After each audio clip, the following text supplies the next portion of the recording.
రాష్ట్రంలో ప్రజలు ఎదుర్కొంటున్న ప్రధాన సమస్యలపై వైఎస్ఆర్ కాంగ్రెస్ పార్టీ సమరశంఖం పూరిస్తోంది. ముఖ్యంగా వైఎస్ జగన్మోహన్ రెడ్డి నేతృత్వంలో వచ్చే నెల 3, 4 తారీఖుల్లో విజయవాడ, గుంటూరుల మధ్య దీక్ష చేపడుతున్నట్టుగా ఇప్పటికే జగన్మోహన్ రెడ్డి ప్రకటించడం జరిగింది. ముఖ్యంగా ప్రధానంగా రైతు రుణమాఫీ, డ్వాక్రా రుణాలు ఇలాంటి అంశాలు 5 అంశాలతో కూడుకున్నటువంటి అంశాలపై ఆ సమస్యల పరిష్కారం కోసం వైఎస్ఆర్ కాంగ్రెస్ పార్టీ దీక్ష చేపడుతుంది. అయితే ఈ అంశాన్ని తెలుగుదేశం పార్టీకి సంబంధించిన మంత్రులు విమర్శిస్తున్నారు.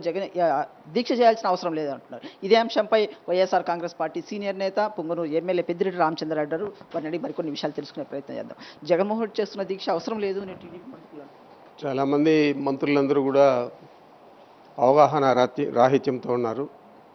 ముఖ్యంగా చంద్రబాబు నాయుడు గారు ఎన్నికలప్పుడు చెప్పిన విషయాలన్నీ కూడా పరిశీలిస్తే కేవలం ఆయన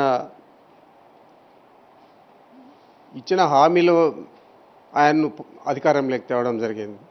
కానీ ఈరోజు హామీలన్నీ కూడా నెరవేర్చేసినాము, ఇంకా మీరు దాని గురించి మాట్లాడద్దండి అని ఆయన ఒకవైపు చెప్తూ ఉంటే మంత్రులందరూ కూడా అనవసరంగా దీక్ష చేస్తూ ఉన్నాడు, ప్రజలను తప్పుదోవ పట్టిస్తూ ఉన్నాడు అని చెప్పి జగన్మోహన్ రెడ్డి గారి మీద చెప్పడం జరుగుతూ ఉంది.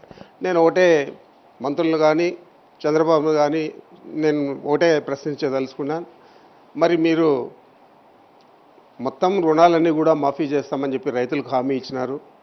మహిళలంతా కూడా ఏడో నీ సమావేశంలో నిలుచుకో అంటే అమ్మ రండి, మీ బంగారు రుణాలు ఉన్నాయా మాఫీ చేస్తాను, మీ ట్రాక్టర్ లోన్లు ఉన్నాయా బాబు మాఫీ చేస్తానని చెప్పి అన్ని రుణాలు కూడా మాఫీ చేస్తానని చెప్పినాడు. ఇప్పుడు దాకా అయితే వడ్డీలకు సరిపడా కూడా అతను గత సంవత్సరం కానీ ఈ సంవత్సరం కానీ బడ్జెట్లో కేటాయించలేదు. మరి ఆ హామీ నెరవేరుతుంది అని చెప్పి ఎవరు కూడా అనుకోవడం లేదు. నెరవేర్చాలనే ఉద్దేశం చంద్రబాబు నాయుడు గారికి లేదు. ఏరు దాటిన తర్వాత తెప్పదలగలేసే అలవాటు చంద్రబాబు నాయుడుది. నేను ఒకటే తెలుగుదేశం పార్టీ మంత్రులకు కానీ, శాసనసభ్యులకు కానీ, పార్లమెంట్ సభ్యులకు కానీ, మరీ ముఖ్యంగా చంద్రబాబు నాయుడు గారు కానీ చెప్పదలుచుకున్నాను.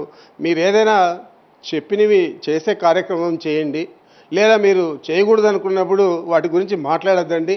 కానీ ప్రశ్నించే హక్కు మాత్రం ప్రతిపక్షానికి, ప్రతిపక్ష నాయకుడికి ఎప్పుడూ ఉంటుందని చెప్పి నేను వారికి విజ్ఞప్తి చేస్తా ఉన్నాను.